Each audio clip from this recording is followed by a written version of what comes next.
الليلة ببيت ثقافة الجمالية شاعرنا الكبير الأستاذ أشرف خوينس، فليتفضل. معشوقتي وحبيبتي مصر، مصر اللي احنا معجونين بترابها، اللي احنا فعلا ملناش غيرها.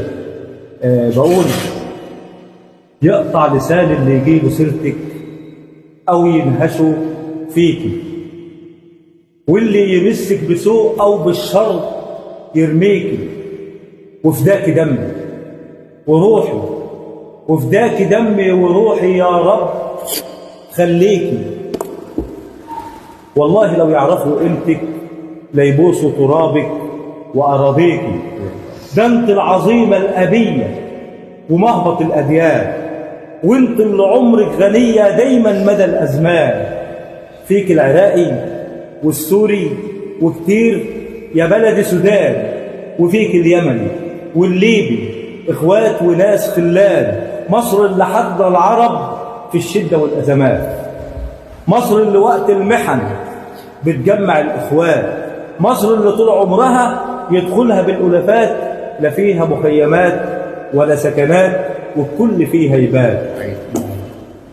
أنا من البلد اللي ياما كست ولبست ياما بني آدمين. أنا من بلد الإيمان والالتزام والشرع ويا الدين.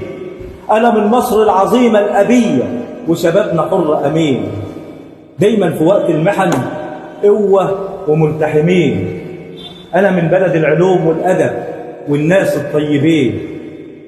أما أنت يا قليل الأدب عمال تجرح مين؟ ده أنتوا رعاع الجبل طول عمركم حافيين. أنا من البلد اللي طول عمرها ميالة لفلسطين. أنا من البلد الشريفة النظيفة اللي ما فيش وسطيها ناس خاينين. أنا من البلد اللي حررت أرضها طول عمرها بالدم. أنا من البلد اللي عاشت أسوأ حالتها والعمر شالت هم. أنا من مصر اللي شعبها وجيشها وشرطتها تربطنا صلة الدم.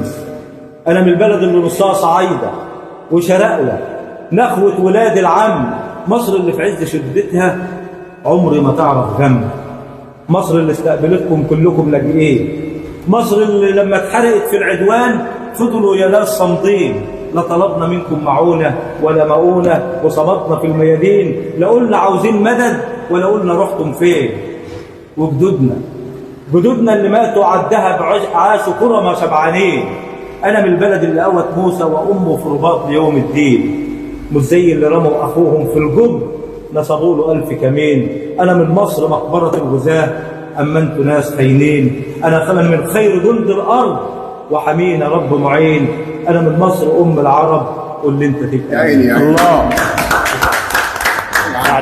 الله.